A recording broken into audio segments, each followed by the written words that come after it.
Super. Yeah, thanks so much for having me. I work in modeling predominantly, and especially modeling behavior on the road. And I'm going to present today a sort of position paper, I guess, that I wrote together with Mehmet Dogar of the School of Computing in Leeds. The topic sort of connects to two things that we can maybe agree on in this workshop. And the first one I would suggest is that having models of human behavior can be useful for human-robot interaction. That's one thing, and the other thing that I think I'm even more sure that we can probably agree on is that human behavior in general is super complex, super complicated. Not least if you think about a context for human-robot interaction like automated vehicles, right? So we're really out in the wild with humans, lots of complexity of behavior. So here we're trying to think about the question then, if behavior is this complex, but we want models, we probably can't model everything. We need to focus our efforts somehow. And so what should we focus on, and how accurate do models actually need to be in order to be useful? So we're just trying to provide some sort of high-level ways of thinking about this. I think it's something that's not often discussed. And the main takeaways will be that we should focus modeling on aspects of behavior to which interaction success is most sensitive. And the second main takeaway is that knowing which aspects of behavior those are is not necessarily easy. It's a research question in its own right, and we need to work on identifying those aspects. So how did we get to those conclusions? We started by thinking about why are human models useful in human-robot interaction to begin with. And we can take some examples. There's some sort of general types of uses of human models in the literature. One way is to use conceptual models of human behavior to guide design. So we can have a conceptual description, understanding of how humans hand objects to each other, and we can use that to design a robotic handover of objects. More common, the most common I would say, is probably to use quantitative models of human behavior as part of algorithms for robot perception or planning, like Dorsa was saying, for imitation, or for inference, like in this case, where a model of how humans interpret goals from movement was used to create a more legible robot control, and therefore a more smooth collaboration.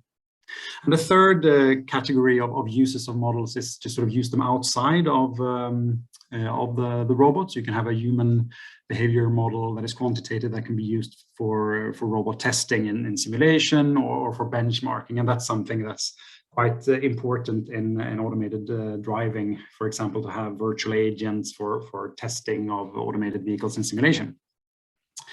But if we take one step back further and think about what all these things have in common, they're basically about using models and having them be useful in human-robot interaction because they help achieving or testing for the end goal of a successful interaction.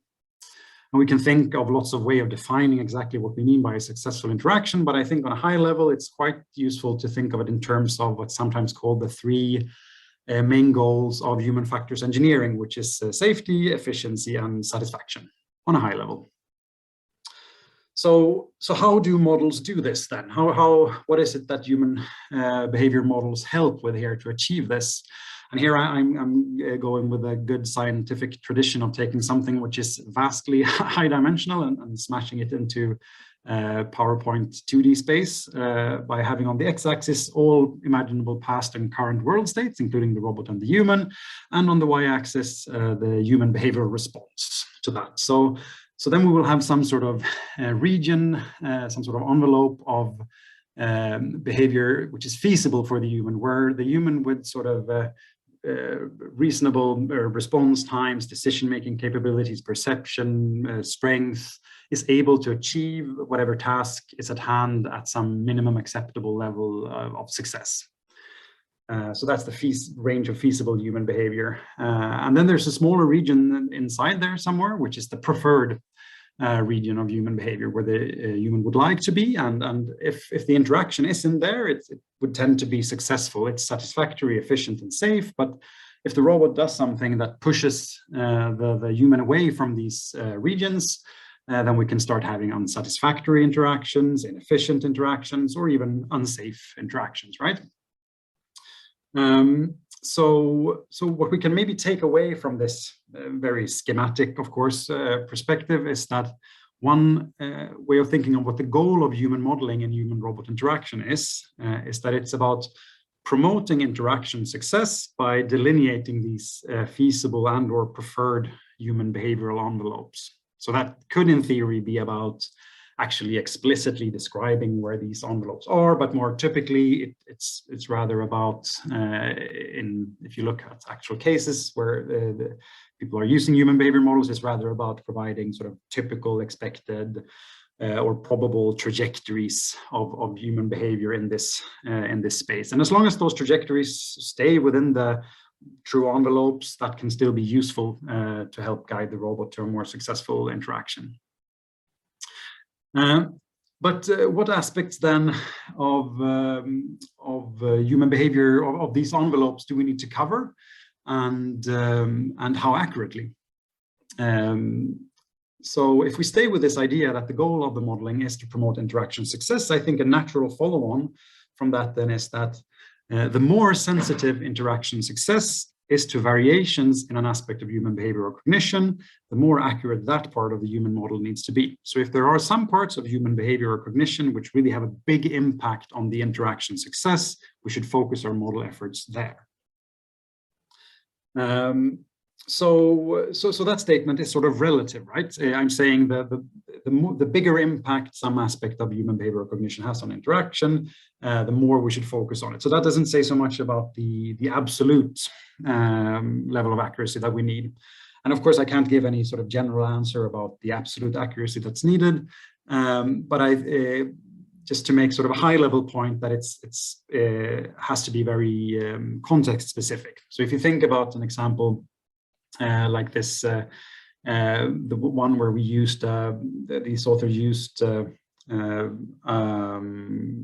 there's stuff on my screen hiding my own slides. Hopefully you can see my slides in entirety, where the human model is used to conceptually guide the robot design, and where the actual task achieving for the human is sort of guaranteed regardless of the robot behavior. So this person getting this bottle of soda here is probably going to get it regardless of what the robot is doing, more or less. And the worst case impact of a failure here is that the human is not going to be so satisfied. Maybe we need to do another iteration of robot design. Whereas if we think of other cases, like, for example, trying to put food in someone's mouth, might be a more sort of higher stakes environment, or automated driving is definitely one where we see more of actually having human behavior models being quantitatively integral to the algorithms themselves or the safety testing in itself. And where it might be that, depending on the robot's behavior, maybe the human can't get past the automated vehicles at all, or maybe there's a crash. And of course, then the worst case impact of interaction failures is considerably worse than just dissatisfaction, right? So the point is that the more we move to the right along these various axes, the larger the potential consequences are of imperfections in the human behavior model, and then accordingly we probably need a higher absolute level of accuracy. And vehicle automation is clearly a case where it would seem that we should have high requirements on the accuracy of our human behavior models for those reasons. Okay, but let's then return to this question of relative accuracy, where I said we would focus on those aspects of behavior to which interaction success is most sensitive. So what aspects of behavior are those then? How do we find those? And I think in some constrained tasks, not so very complex tasks, it can sort of in scare quotes be easy to identify, and especially so if we can sort of look at something that worked well in hindsight. So if we find that, like in this case, that we could make a better interaction when we had this model of how humans infer goals from movement, we can sort of conclude that this was an important thing to which interaction success was very sensitive, so that was important. But in this case, for example, the human could do their part of the task. It was a team-making task in this case, as they wanted. So the robot wouldn't have had much use for a detailed model of the limb movement of the human. Whereas there are other cases where precisely detailed movements of human limb movements have been used to improve interactions between humans and robots. So then in some cases it seems sort of easy to understand what aspects are critical, what aspects of human behavior are critical for interaction success, so we should focus on modeling those.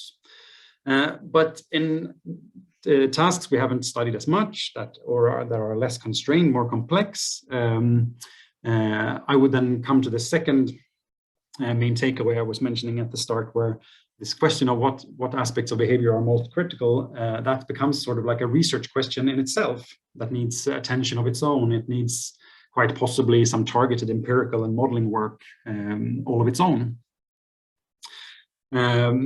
So that might be needed, but we can also, as with many research questions, we might be able to formulate hypotheses. And one way I think that can be a sort of strategy for generating hypotheses, especially in cases where humans already interact with each other, like in driving, for example, if people interact on roads now. So one kind of question we can ask ourselves that might help a little bit, I think, is how much could this human behavior be simplified before the interaction success changes? So if we can identify what simplifications of human behavior would change the interaction outcome, that might sort of show us which are the important aspects of behavior. So a couple of quick examples just to illustrate that point a little bit. So if you consider this type of driving on a single lane road with vehicles in front and behind of you, you can consider yourself driving this car. And now you can consider that the vehicles around you are either driven by humans or they are driven by human behavior models. So then you can ask yourself, how much can I simplify those human behavior models before the interaction you have with those surrounding vehicles changes noticeably? And I don't have the answer to that question. It is an empirical question, sort of, but I find that I could come up with hypotheses saying, for example, that I would think that as long as these human behavior models just keep the kinematics within tolerable ranges, they keep their speed up to make progress, they keep reasonable headway, speed, acceleration, jerk, and so on, you might not experience your interaction with these human behavior models very differently from interactions with human road users, perhaps. So that's sort of a positive human likeness that might be enough for some cases, might be useful, for example, when you're designing, if you want to design a human-like longitudinal controller for your automated vehicle. But of course, humans don't always keep kinematics within tolerable ranges, as you might know if you've been on a road. Sometime the guy in front of you might brake really hard for no apparent reason. And if you want to fully capture a human likeness, you should probably consider those kinds of cases as well.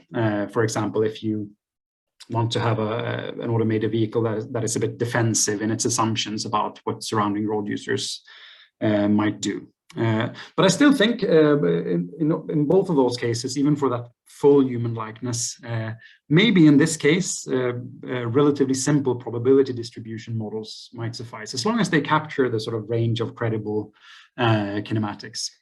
Whereas you don't have to go to much more complicated situations for things to seem quite a lot more difficult. So if you now instead consider yourself driving this vehicle, I would think that it's probably not enough for human behavior models in the vehicles around you just to keep kinematics within tolerable ranges. You would probably also want them to have consistent goals over time, not change lanes back and forth for no clear reason. You would want them to signal goals and intentions to others, respond to presence, goals, and intentions of others, including yourself, follow rules and norms for priority, and so on. So this might it seems, require models that are quite a bit more advanced, maybe considering things like theory of mind, social value orientation, game theory, and so on. And that's just for the positive human likeness, and not even factoring in the possibility of humans sometimes not doing these various things for this fuller human likeness, which might turn it even more complicated.